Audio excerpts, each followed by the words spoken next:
This is San Diego News Daily. I'm Monica Dean. Let's get right into your top local stories. A Chula Vista man accused of killing his landlord's daughter is expected to be formally charged with murder today. On Sunday, police say there was some sort of dispute and Robert Watkins confessed to killing the woman. Someone walking their dog at Paseo del Rey Park found the woman's body. The victim's name has not been released publicly yet. A woman accused of hitting and killing a 6-year-old boy with her Jeep and then taking off will stand trial. That crash happened in Pacific Beach back in January. Prosecutors say 32-year-old Tiffany Sanchez turned into an alley near Ingram and Pacific Beach Drive, slamming into 6-year-old Hudson O'Laughlin, who was on a bike ride with his family. During yesterday's hearing, a judge heard evidence against Sanchez. Hudson's father testified that after the initial collision, his son was still alive on the ground and tried to move his bike out of the way, and that's when police say Sanchez stepped on the gas pedal and ran him over again. Witnesses also spoke out in court. We saw it stop, and then immediately it appeared that the Jeep driver slammed the gas to accelerate rapidly. Could you see upward motion from the Jeep? Yes, it looked like it had bounced over something. The judge determined there is enough evidence to try Sanchez for cross-vehicular manslaughter, or gross vehicular manslaughter, that is, hitting and running, causing death, and driving without a valid license. Sanchez is out on bond, but wearing an ankle monitor at the time. The trial is scheduled for September. After 7 months of waiting, family and friends of a missing El Cajon man are finally able to bring his remains home after learning his tragic fate. For all that time, the county medical examiner's office listed him as a John Doe, but just this week, his true identity was determined through DNA analysis. NBC7's Dave Summers tells us who he is and why it took them this long to confirm. 57-year-old Eugenio Ruiz Hernandez was hit and killed while riding his bike home from work last October. I miss him. Yeah, he was very close to the family. Juan Lozano and his wife Maria were his closest friends. He did landscape for them and others in the El Cajon community for 20 years. Lozano says he would help Hernandez wire money to his wife and kids in Oaxaca, Mexico. Loyal, devoted to his family. Responsible, very responsible. That's why we liked him. The accident happened last October on Blossom Valley Road near Quail Canyon. As these photos indicate, Hernandez was riding his bike when he was hit by this black Mercedes. The bike was thrown some 100 feet from the collision. Hernandez smashed into the windshield. He was not wearing a helmet, but wearing a helmet or no wearing a helmet, he still would have been killed. Lozano says the collision was ruled an accident, that Hernandez's injuries were so severe he could not be saved. He found out about it 24 hours later when Hernandez's family called and said they hadn't heard from the victim. The county medical examiner's office reached out to the victim's family, but they didn't understand the call. I said, well, I can identify him. It's him. He said, no, you can't do that. You have to get DNA. For the next 7 months, the process of collecting DNA from one of his sons, working with the Mexican consulate to get it here, then months more waiting for lab analysis. And this John Doe is finally identified, to the great relief of his family and longtime friends. Dave Summers, NBC7. Lozano has taken on the responsibility of transferring his friend's remains to Mexico and arranging funeral services. Chief Meteorologist Sheena Parveen joins us now with a look at your forecast. Hi, Sheena.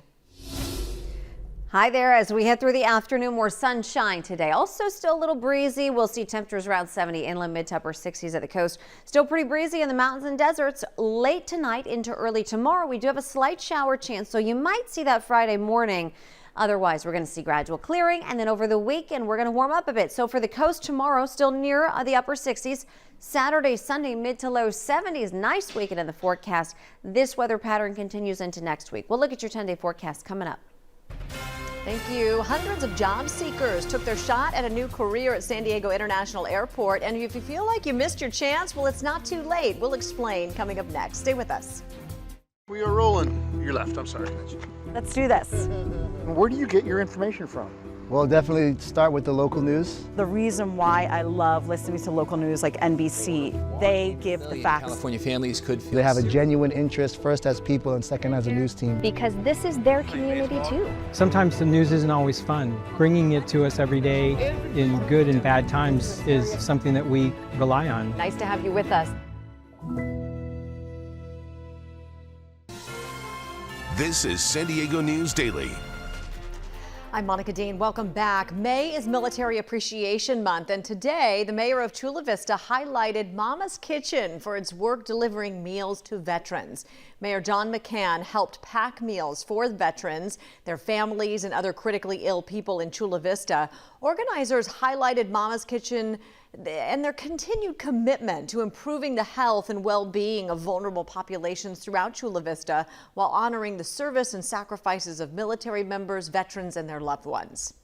It is vitally important that our service members and veterans who are living with critical illness have access to appropriate nutrition. And at Mama's Kitchen, you know, our goal is to provide medically tailored meals to everyone who is in need of that very specifically tailored nutrition, as well as the nutrition support and education that they receive from our registered dietitians.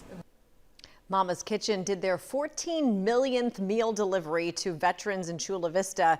You can go to mamaskitchen.org to learn more about their services.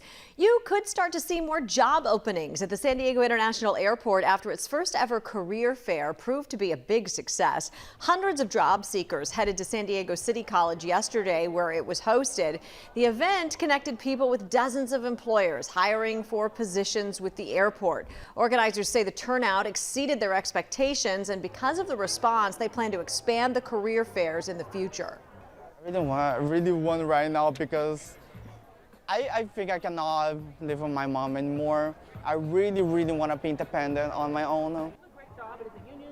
More than 800 people registered for the fair, with openings ranging from TSA and the FBI to restaurants and concession stands. The San Diego County Fair is less than 2 weeks away, and the food, well, it's already stealing the spotlight, as it so often does. From ube funnel cakes to sweet potatoes loaded with mac and cheese, vanilla bean cheesecake, and Lebanese-style pita bread, this year's fair food lineup is going to be big. Fairgoers can also expect new desserts, live cooking demos, plenty of classic fair favorites. We're going to be showcasing local chefs, bringing in their talents from all across Southern California. We're going to be showcasing our plating skills, knife skills, pretty much everything that all of our talents have brought us here. Looks yummy. There will also be discounts on rides, wristbands, and fair food specials. Opening day is June 10th with $5 admissions until 5 p.m. We'll have a look at your weather forecast as we inch closer to the weekend right after this. On January 22nd, I got a phone call from my daughter. Rolling. All right. She said, "Mom, the water's already waist high." And we were all scrambling. There's been 2 wildfires that have come through. We were able to watch NBC7, and we knew that as long as they were there, we were going to be okay. We're going to be here. We're going to keep an eye on things. Because of you guys, they acted. This is the source of all of this neighborhood's problems. Everything can be so unpredictable, and we rely on this coverage. And that's a tornado warning.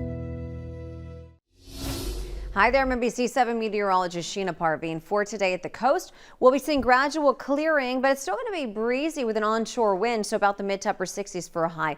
Around 70 inland, mountains and deserts also staying breezy today. We have a slight shower chance late tonight, overnight into Friday morning, so don't be surprised if you do see a light shower tomorrow. Then we head into the weekend. More sunshine over the weekend. Mid to low 70s at the coast, around 80 inland, so we are going to warm up. This will be the case as we head through next week. All right, thank you so much. The San Diego Zoo Safari Park is welcoming 3 new bat-eared fox kits. This species are typically found in the short grass savannas and scrublands of eastern and southern Africa. After spending some bonding time with their mom Winter and their dad Teddy, the kits have started to emerge from their den. The wildlife care team says both parents are very attentive, and first-time dad Teddy is doing a really great job protecting his family. They are cute, aren't they? More coverage to count on at NBC7.com. Thanks for watching. Have a great day.